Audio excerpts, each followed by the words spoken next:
నమస్కారం. శ్రీ చదువే గమనమే గమ్యం నవలను విని ఆనందిద్దాం. తన ఇష్టప్రకారం చదివించింది. ఏం చేసినా, ఎలా తిరిగినా, కొన్ని ఆమెకు ఇష్టం లేని పనులు చేసినా సహించింది. ఎంతో ప్రేమ తన మీద. ఎంత తెలివి, ఎంత సమర్థత. తనకి సంసారం సంగతేం తెలుసు? డబ్బు పట్టుకెళ్ళి తనకు తోచిన పనులు చేయడం తప్ప డబ్బు సంపాదించడం రాదు. తల్లి వ్యవసాయం చేయిస్తుంది, ధాన్యం అమ్ముతుంది, రైతులకు డబ్బు అప్పు ఇచ్చి వసూలు చేస్తుంది. పాడి పంట అన్నీ ఆమె నిర్వహణ. ఇప్పుడు ఆమె వెళ్తే తను నిరాధారం అయిపోతాడు. ఎట్లా బతుకుతాడు? రామారావు ఒక్కసారి తన మీద తనే జాలిపడి దీనంగా అయిపోయాడు. అంతలోనే పౌరుషం తన్నుకొచ్చింది. తను అసమర్థుడు కాదు. ఆలోచించాల్సింది తల్లి నిరాధారమవుతుందని, కానీ తన గురించి కాదు. తల్లి ఒక్కతే అంత దూరానా? అమ్మా అంటూ తల్లి ఒడిలో పడిపోయాడు. నమ్మిన వాటి కోసం ధైర్యంగా ఉండాలి, సాహసంగా బతకాలి. ఇట్లా ఏడిస్తే నీ పిల్లని డాక్టర్నెలా చేస్తావు? ఎంతమందితో తలపడాలి? కొడుకు తల నిమురుతూ ప్రశాంతంగా చెప్పింది నరసమ్మ. నువ్వుంటే నాకు ఎవరి భయమూ లేదమ్మా. నువ్వు లేకపోతే నేను నిలబడలేను. నాది వెళ్ళే కాలం, నీది నడిచే కాలం, నీ కూతురిది రాబోయే కాలం. నువ్వు నిలబడాలి, నీ కూతుర్ని నిలబెట్టాలి. నీకే సాహసం లేకపోతే ఆడపిల్ల అది లోకంలో ఎలా నెగ్గుకొస్తుంది? ఇన్ని తెలిసిన దానివి ఈ విషయంలో ఇంత మూర్ఖంగా ఉన్నావెందుకమ్మా? నా నమ్మకాలు నీకు మూర్ఖంగా ఉంటాయి. నీ ఆలోచనలు నాకు వెర్రితనం అనిపిస్తాయి. నా నమ్మకాలకు తగినట్టు నిన్ను పెంచుకోలేకపోయాను. నువ్వలా పెరగలేదు. ఇప్పుడిక ఇంతకంటే మార్గం లేదు. నన్ను గౌరవంగా కాశీ పంపు. నరసమ్మ కొడుకు మీద అలిగి కాశీ వెళ్ళిందని నలుగురు అనుకుంటే అది నీకు గౌరవం కాదు. పెద్ద వయసులో తల్లి కాశీ చూడాలనుకుంటే అన్ని ఏర్పాట్లు చేసి పంపాడు. నరసమ్మ అదృష్టవంతురాలని అందరూ చెప్పుకోవాలి. నలుగురి మెప్పు నువ్వు పొందాలి. అందుకని నీ దుఃఖాన్ని మింగు. నేను మింగేశాను. నిజంగా నాకు ఇప్పుడే బాధ లేదు. ఈ సంసార తాపత్రయం నుంచి నన్ను విముక్తం చెయ్యడానికి ఈశ్వరుడే ఈ నేపం కల్పించాడనుకుంటాను. నిత్యం గంగా స్నానం, ఈశ్వరాభిషేకం, పరమేశ్వర దర్శనం, అన్నపూర్ణాదేవి ఆలింగనం ఎవరైనా కోరుకుంటారు. కానీ ఎవరికో గాని దొరకదు. నాకు దొరుకుతున్నది. అది మహాదృష్టం. నువ్వు శారదాంబ పెళ్ళికి ఒప్పుకునుంటే చచ్చేదాకా ఈ సంసారంలో పడి కొట్టుకునేదాన్ని. ఇది నా మంచికే. నా మంచికే నీకీ బుద్ధి అనుకుంటాను. అన్నీ ఏర్పాట్లు చేసి నన్ను కాశీ పంపు నాయనా. తల్లి ఓర్పుగా, నేర్పుగా, ప్రేమగా చెప్తున్న మాటలు రామారావుని ఇంకా ఇంకా శక్తిహీనుడిని చేశాయి. నరసమ్మ రామారావుని లేపి కళ్ళు తుడిచి, ఇంకొక్క మాట దీని గురించి మాట్లాడడానికి లేదు. ఆఖరికి నీ భార్యతో కూడా నా ప్రయాణానికి ఏర్పాట్లు చెయ్యడం తప్ప నీకింకో మార్గం లేదు. నా జీవితం నా ఇష్టం కదా. నీ నమ్మకాల ప్రకారం అదంతే కదా. కొడుకుని ఆలోచనలో పడేసి తనక్కడి నుంచి లేచి వెళ్ళింది నరసమ్మ. రామారావు తన గదిలోకి వెళ్ళి తలుపులు వేసుకున్నాడు. సుబ్బమ్మకు ఏం జరిగిందో అర్థం కాలేదు. తల్లి కొడుకుల మాటలు ఆమె వినలేదు. ఆమె పెరట్లో బట్టలు తీసి మడతలు పెట్టి సర్ది బడి నుంచి వచ్చే శారదకు చిరుతిండి ఏర్పాటు చేసి పిల్లవాడిని నిద్ర వచ్చేసరికి తల్లి కొడుకులు ఎవరి గదిలోకి వాళ్ళు వెళ్ళి తలుపులు వేసుకున్నారు. సుబ్బమ్మ హాల్లోకి మంచం లాక్కుని నడుం వాల్చింది. ఆమె ఎన్ని సమస్యలున్నా ఇట్టే నిద్రపోగలదు. సాయంత్రం శారద బడి నుంచి వచ్చే వరకు ఆ ఇంట్లో ఇద్దరూ గుండెలు పగిలేలా దుఃఖిస్తుంటే సుబ్బమ్మ హాయిగా నిద్రపోయింది. శారద బడి నుంచి ఒక్కతే వచ్చింది. ధనలక్ష్మి చనిపోయిన దగ్గర నుంచి స్నేహితులు ఆటలు మానేశారు. సాయంత్రం బడి వదలగానే ఎవరిళ్లకు వాళ్ళు వెళ్తున్నారు. ముగ్గురు ఒకచోట పని లేకుండా కూర్చుంటే ధనలక్ష్మి గుర్తొచ్చి ఏడుపొస్తోందని ఎవరికి వాళ్లకు తెలిసింది. ఒక్క మాట కూడా దాని గురించి మాట్లాడుకోకుండానే ఆటలు మానేశారు. ఒక్కసారిగా ముగ్గురికి పెద్దరికం మీద పడినట్లయింది. దానికి తోడు విశాలాక్షి కటికి గర్భధానం అంటే ఏంటో ఇంట్లో ఎవరో మాట్లాడుకున్న మాటలు విని అవి కాస్త స్నేహితులతో చెప్పింది. దాంతో ఏదో తెలియని ఆందోళన ముగ్గురి మనసుల నిండా నిండింది. అల్లరి, నవ్వులు, ఆటలు అన్నీ బందయ్యాయి. మళ్ళీ ఎప్పుడు మొదలవుతాయో, అసలు మొదలవుతాయో లేదో అన్న ఆలోచన కూడా లేకుండా బడికి వెళ్ళి వస్తున్నారు. బళ్ళో పాఠాలే వాళ్లకు కాస్త ఊరటగా ఉన్నాయి. కొత్త పద్యాలు, లెక్కలు, కాస్త చరిత్ర ఇవి వాళ్ళ పసిమెదడులకు ఎక్కువ ఆలోచించనివ్వకుండా తాము స్థిరపడ్డాయి.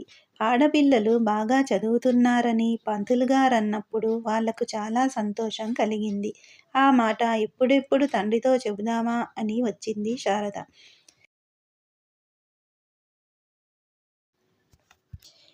తండ్రి కంటే ముందు తమ్ముడు కనిపించాడు. వాడిని దగ్గర కూర్చోబెట్టుకుని సూర్యం, ఆడపిల్లలే బాగా చదువుతారు తెలుసా అంది. వాడు తల అడ్డంగా ఊపి నేను చదువుతా అన్నాడు. నువ్వంటే నా తమ్ముడివి, బాగా చదువుతావు. నే చెప్పేది మా తరగతిలో ఉంటారే ఆ పిల్లల సంగతి. వాళ్ళకంటే నేనే బాగా చదువుతా. అక్క తెలివికి తమ్ముడు గర్వపడ్డాడు. సరిగ్గా ఆ సమయంలో రామారావు గది తలుపులు తీసుకుని బయటకు వచ్చి ముఖం కడుక్కున్నాడు. లేకపోతే ఏదో జరిగిందని శారద కనిపెట్టేదే. అక్కడికి తండ్రిని చూడగానే అడిగింది. నీ ముఖం ఏంటి నాన్నా అలా ఉంది అని. బాగా నిద్రపోయానమ్మా. పగటి నిద్ర అలవాటు లేదు కదా. కళ్ళు బరువెక్కాయి, తలనొప్పి వచ్చింది అంటూ కూతుర్ని దగ్గరకు తీసుకున్నాడు. నాన్న, ఇవాళ పంతులుగారన్నారు ఆడపిల్లలే బాగా చదువుతారని. నేను పద్యాలన్నీ ఒప్పజెప్పాను, లెక్కలన్నీ సరిగా చేశాను. విశాలాక్షి కూడా బాగా చేసింది. నాన్న, విశాలాక్షికి నాట్యం కూడా వచ్చు, వాళ్ళమ్మ నేర్పుతుంది. నేను నేర్చుకోనా ఆశగా అడిగింది. వద్దమ్మా, చదువు తప్ప మరేదీ పట్టించుకోకూడదు నువ్వు. ధ్యానం వేరే విషయాల మీదకు మళ్ళితే డాక్టర్వి కాలేవు. చెప్పు, నీకు నాట్యం ముఖ్యమా, వైద్యం ముఖ్యమా? గట్టిగా అడిగాడు రామారావు. వైద్యమే అంది మరో ఆలోచనే లేని శారద. మరి వెళ్ళి చదువుకో. నువ్వు మద్రాసు కబుర్లు చెప్పలేదు. రాత్రికి మంచి కథ చెప్తాను. ఇప్పుడు నన్ను వదులు. కథ నిజమా?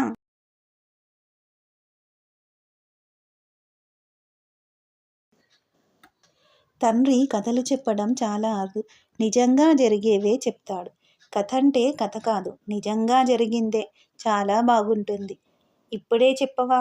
మారాం చేయబోయింది శారద. ఇప్పుడు నేను బయటికి వెళ్ళాలమ్మా. రాత్రికి తప్పకుండా చెప్తాను. రామారావు శారదను బుజ్జగిస్తుంటే నరసమ్మ వచ్చి తన దగ్గరకు లాక్కుని నేను చెప్తాను రావే అంది. నీవన్నీ పాత కథలు, నాన్న కొత్త కొత్తవి చెప్తాడు. శారద గింజుకుంది. రామారావు, నరసమ్మలు ఒకరినొకరు చూసుకున్నారు. నరసమ్మ నవ్వింది. అవునే, నువ్వే ఒక కొత్త కథవి. పాతవి నీకెందుకు? పోయి పూలు కోసుకుని మాల కట్టి తీసుకురా అంది. శారద మర్చిపోయిన పని జ్ఞాపకం వచ్చినట్లు తోటలోకి పరిగెత్తింది. అమ్మా, నేను పురోహితుడితో మాట్లాడతా. నీ ప్రయాణానికి కావాల్సిన ఏర్పాట్లు చేస్తా. నరసమ్మ ముఖం వికసించింది. నువ్వు నా కొడుకువి కాదు అంది. అయితే ఇందులో ఏదన్నా తప్పుంటే అది నీదేనమ్మా. తప్పేమీ లేదు. ముందు అది నమ్ము. జీవితాంతం తప్పు చేశానని బాధపడకు. నువ్వట్లా బాధపడితే నేను చేస్తున్న పని వృధా. అంత దూరం వెళ్ళి ఈశ్వరుడి గురించి కాక నీ గురించి ఆలోచించాల్సి ఉంటుంది. అది అనవసరం. రామారావు తల్లి తెలివికి ఆశ్చర్యపోతూ బయటికి నడిచాడు. ఊళ్ళోని తన స్నేహితులతో తల్లి కాశీయాత్ర తలపెట్టిందని చెప్పాడు. ఆ బాధ్యత ఎవరు తీసుకుంటారని అడిగాడు. సోమేశ్వరరావు ఆనందంగా ఒప్పుకున్నాడు. అతనికి ఎప్పటినుంచో కాశీ చూడాలని ఉందట. రామారావు కూడా వస్తే బాగుంటుంది కదా అన్న ప్రశ్న కూడా వచ్చింది. తనకు మద్రాసులో అత్యవసరమైన పనులున్నాయని చెప్పాడు రామారావు. కానీ నిజం అది కాదు. తల్లిని కాశీలో వదిలి తానొక్కడే తిరిగి రాగలిగిన దిటవు గుండె తనకు లేదని అతనికి అనిపించింది. ఆ రాత్రి ఆ ఇంట్లో భోజనాలు కూడా మామూలుకు భిన్నంగా హాసాలు పరిహాసాలు లేకుండా నడిచాయి. భర్త అంత విముఖంగా భోజనం చేయడం, సుబ్బమ్మ ఎన్నడూ చూడలేదు. రామారావు పెద్ద తిండి పుష్టి కలవాడు కాదు గాని తినేదేదైనా ఇష్టంగా తింటాడు. బాగుంది, బాగుందంటూ దాని రుచిలో ఉన్న ప్రత్యేకత చెప్తూ తింటాడు. మౌనంగా వీలైనంత పక్కకు తోసేస్తూ భోజనం ముగించాడు. తల్లీ కొడుకుల మధ్య ఏదో నడిచిందని సుబ్బమ్మ గ్రహించింది. రాత్రికి భర్తనడిగి తెలుసుకోవచ్చులే అని తను మౌనంగా ఉండిపోయింది. తండ్రి చెబుతానన్న కథ కోసం రాత్రెప్పుడవుతుందా అని కాచుక్కూచున్న శారద భోజనాలవగానే తండ్రి పక్కన చేరి ఇంకా మొదలెట్టవేం అన్నట్టు చూసింది. నీకొక మంచి డాక్టర్ కథ చెబుతానమ్మా అన్నాడు రామారావు. అటుగా వచ్చిన తల్లిని భార్యను పిలిచి మీరు వినకూడదు అని అడిగాడు. నర్సమ్మ అలాగేనన్నట్లు తలాడిస్తూ వచ్చి శారద పక్కన కూర్చుంది. సుబ్బమ్మ తనకింకా వంటింట్లో పని ఉందన్నట్లు చేతులు తిప్పుతూ లోపలికి వెళ్ళింది. వెల్లూరు అని మద్రాసు దగ్గర ఒక ఊరుంది. ఆ ఊరికి క్రైస్తవ మతం గురించి బోధించడానికి ఒక పాదరి వచ్చాడు. నరసమ్మ తల కొట్టుకుని బాగుంది, కృష్ణారామ అనుకుంటూ పడుకోవలసిన దాన్ని కూర్చోబెట్టి ఈ కిరస్థానపు కథ వినమంటున్నావు అంటూ లేవబోయింది. ఉండమ్మా, ఇది కిరస్థానం కథ కాదు, మానవత్వం కథ, మంచితనం కథ. ఈ ఒక్క రోజుకి ఈ కథ వినమ్మా. నర్సమ్మ అసహనంగా కదిలింది, కానీ కూర్చునే ఉంది. ఆ ఫాదరి అక్కడ ఒక్కడే ఉంటున్నాడు. చుట్టుపక్కల పేదవాళ్లకు సేవ చేస్తున్నాడు. వైద్యం తెలుసు. జబ్బులతో తన దగ్గరకు వచ్చే పేదవారికి వైద్యం చేసేవాడు. క్రీస్తు గొప్పతనాన్ని గురించి చెప్పేవాడు. ఆయన కుటుంబం అమెరికాలో ఉంది. ఎప్పుడన్నా వచ్చి వెళ్తారు. ఆయన కూతురు 16 ఏళ్ల పిల్ల ఒకసారి అమెరికా నుంచి వచ్చింది. తండ్రితో పాటు బీదవాళ్ల ఇళ్లకు తిరుగుతుండేది. ఇక్కడి ఎండలు అయినా శలువలు తండ్రితో గడపాలని అంత దూరం వచ్చింది. వెల్లూరు చుట్టుపక్కల ప్రాంతాలు తిరుగుతూ అక్కడి విశేషాలు తెలుసుకుంటూ సంతోషంగానే ఉండేది. ఒకరోజు రాత్రి తండ్రి కూతుళ్ళిద్దరూ మంచి నిద్రలో ఉండగా వారి ఇంటి బయట నిలబడి ఎవరో కేకలు వేస్తున్నట్లు వినిపించి నిద్రలోంచి లేచారు. నిజంగానే ఎవరో కేకలు వేసి పిలుస్తున్నారు. ఎవరో బాధలో దుఃఖంలో ఉండి పిలుస్తున్నట్లుగా ఉంది. ఇద్దరూ లేచి బయటికి వచ్చారు. ఆ వచ్చిందొక పేద కుటుంబీకుడు. అతని భార్య ప్రసవ వేదన పడుతోందట. ఈ ఫాదరీ కూతురు వచ్చి తన భార్యకు ప్రసవం చేయాలని అడుగుతున్నాడతను. ఫాదరికి వైద్యం తెలుసు కాబట్టి వాళ్ళ అమ్మాయి కూడా వచ్చని అతని నమ్మకం. ఫాదరి ఓపిగ్గా నచ్చచెప్పాడతనికి. మా అమ్మాయి చదువుకుంటోంది, కానీ అది డాక్టర్ చదువు కాదు. మా అమ్మాయికి వైద్యం తెలియదు. ప్రసవం చేయడం గురించి అసలేమీ తెలియదు. కావాలంటే నేనొచ్చి ఏదైనా సహాయపడగలనేమో చూస్తాను అని. అతని మాటలు వినిపించుకోడు. ఏడుస్తాడు, మొత్తుకుంటాడు. ఫాదరి మగవాడు కాబట్టి ఆడవాళ్ల ప్రసవం దగ్గరికి రాకూడదు. మీ అమ్మాయి వచ్చి నా భార్యను కాపాడాలని కాళ్ళమీద పడి లేవటం లేదు. చివరికి తండ్రి కూతుళ్ళిద్దరూ బయలుదేరక తప్పలేదు. దారిలో తండ్రి చెప్పాడు, ఈ ప్రాంతంలో ఆడవాళ్ల పురుడు పోసేది మంత్రసానులని, మగ డాక్టర్లను ఆడవాళ్లు దగ్గరకు రానివ్వరని. తను నిస్సహాయుడనని ఆ అమ్మాయి మేరీకి అది అన్యాయమనిపించింది. ప్రాణం పోయినా పర్వాలేదు గాని మగ డాక్టర్ని అనుమతించటం కపోవడం చాలా క్రూరమనిపించింది. అది ఇక్కడి సంప్రదాయమని వివరించాడు తండ్రి. ప్రసవించలేక బాధపడుతూ చచ్చిపోవడానికి సిద్ధంగా ఉన్న ఆ యువతిని చూసి మేరీ కళ్ళనీళ్లు పెట్టుకుంది. ఆ అమ్మాయి ఈ లోకంలో లేదు. మరి కాసేపట్లో పరలోక ప్రవేశం చేయబోతోంది. ఆ సమయంలో కూడా పరాయి మగవాడి నీడ ఆమె మీద పడకూడదు. పరాయి మగవాడి స్పర్శ తగలకూడదు. ఆ యువతి చనిపోవటాన్ని కళ్ళారా చూసి తట్టుకోలేకపోయింది మేరీ. తండ్రితో కలిసి ఇంటికొచ్చింది. కానీ ఆ దృశ్యాన్ని మర్చిపోవడం ఆ అమ్మాయికి అసాధ్యమైంది. ఆ ఆవేదనలోంచి ఒక విషయం ఆ అమ్మాయికి అర్థమైంది. ఈ దేశంలో ఆడ డాక్టర్లుంటేనే తల్లి పిల్లలు బతికి బట్టకడతారని అనుకుంది. ఆయుషుండి మంచి మంత్రసాని సమయానికి అందుబాటులో ఉంటే అదృష్టం. వైద్యం లేక మరణించే ఆడవాళ్ల సంఖ్య గురించి తండ్రినడిగి తెలుసుకుంది. ఈ దేశంలో ఆడ డాక్టర్లుంటే తప్ప లాభం లేదని గ్రహించింది. ఈసారి తన దేశం వెళ్ళి 4 ఏళ్లు వైద్యం చదివి డాక్టర్గా తిరిగొచ్చింది. ఈసారి తన కోసం ఆశగా వచ్చిన వాళ్లకు నాకు వైద్యం రాదు అని చెప్పనక్కర్లేదనే ఉత్సాహంతో ధీమాగా తిరిగొచ్చింది. నిజంగానే ఆ ధీమాతోనే పనిచేయడం మొదలుపెట్టింది. పగలు రాత్రి తేడా లేకుండా ఆడవాళ్లకు పురుళ్ళు పోస్తోంది. పక్కనున్న ఊళ్లకు తిరుగుతోంది. విరామం లేకుండా ఆడవాళ్ల, పసిపిల్లల ప్రాణాలు నిలబెట్టడానికి శక్తంతా ధారపోస్తోంది. కానీ ఒక్కతి ఎంతకాలం ఆ పని చెయ్యగలదు? తనకు తోడుగా ఇంకొందరుంటే ఇంకా ఎక్కువమంది ప్రాణాలు నిలబెట్టవచ్చనిపించింది. కానీ ఎట్లా? అమెరికా నుంచి తనలాగా ఎందరొస్తారు? ఇక్కడి పరిస్థితులను, వాతావరణానికి తట్టుకుని పనిచేయడం తేలిక కాదు. తన దేశంలోనూ ఆడ డాక్టర్లు ఎక్కువ మంది లేరు. కాకపోతే మగ డాక్టర్ల చేత ఆడవాళ్లు వైద్యం చేయించుకుంటారు. ఇక్కడి సమస్యకు పరిష్కారం ఒక్కటే. ఇక్కడి ఆడవాళ్లే డాక్టర్లు కావాలి. ఆ ఆలోచనే సరైనదనిపించింది. కానీ ఆడపిల్లలను మద్రాసు మెడికల్ కాలేజీలో చేర్పించి మగపిల్లలతో పాటు కూచుని చదివించటానికి ఎవరొప్పుకుంటారు? ఏ తల్లిదండ్రులు అంగీకరిస్తారు?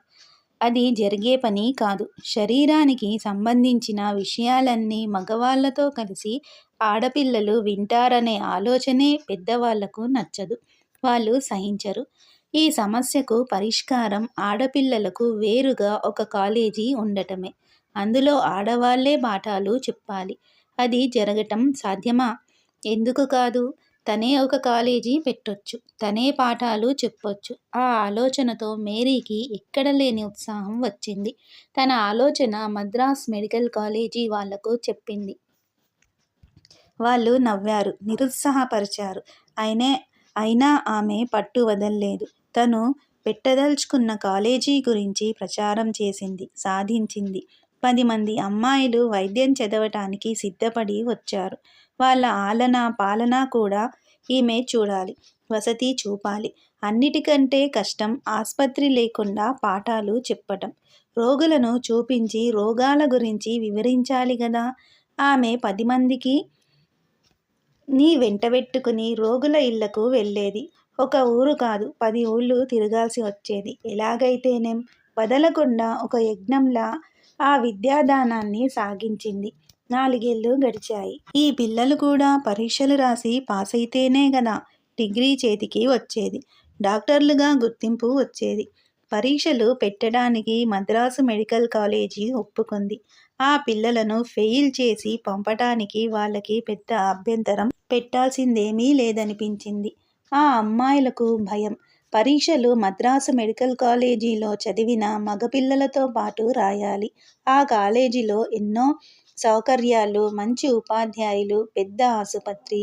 వాళ్లతో పాటు సమానంగా తమకూ పరీక్షలనే ఆలోచనే వణికిపోయారు. కానీ మేరీ సంతోషించింది. వీళ్లలో ఒక్కరు పాసైన వాళ్లకు మద్రాసు మెడికల్ కాలేజీ నుంచి డిగ్రీ సర్టిఫికెట్ ఇస్తానని ఆ కాలేజీ ఒప్పుకోవటమే తను సాధించిన విజయమని ఆమె ఆనందపడింది. ఈ సంవత్సరం ఒకరు పాసైతే మరుసటి ఏడాది 2 పాసవచ్చు. పిల్లలకూ తనకు కూడా ఆ పరీక్షా విధానం అలవాటవుతుంది అనుకుంది ఆమె. కానీ ఆ పిల్లలు మాత్రం భయంతో ఏడ్చారు. తాము పరీక్షలకు వెళ్లమని మొండికేశారు. మేరీ అందరికీ ధైర్యం చెప్పి తీసుకెళ్లింది. లోపల ఆమెకీ బెదురే. ఏ సౌకర్యం, ఏ పరికరాలు సరిగా లేకుండా చదివిన వీళ్లు పరీక్షలేం రాస్తారు? అందరూ నవ్వుతారు. ఒక్కరైనా పాస్ కాకపోతే ఇంకెవరూ చేరాలనుకోరేమో. 4 ఏళ్లు ఇంత కష్టపడడం వృధా అనుకుంటారేమో. ఎన్నో సందేహాలు. ఈ నవల మీకు నచ్చితే సబ్స్క్రైబ్ చేయండి, షేర్ చేయండి, లైక్ చేయండి, బెల్ ఐకాన్ను ప్రెస్ చేయండి. శ్రీ ఛానల్ ఆడియో నవలను వింటున్నందుకు ధన్యవాదములు.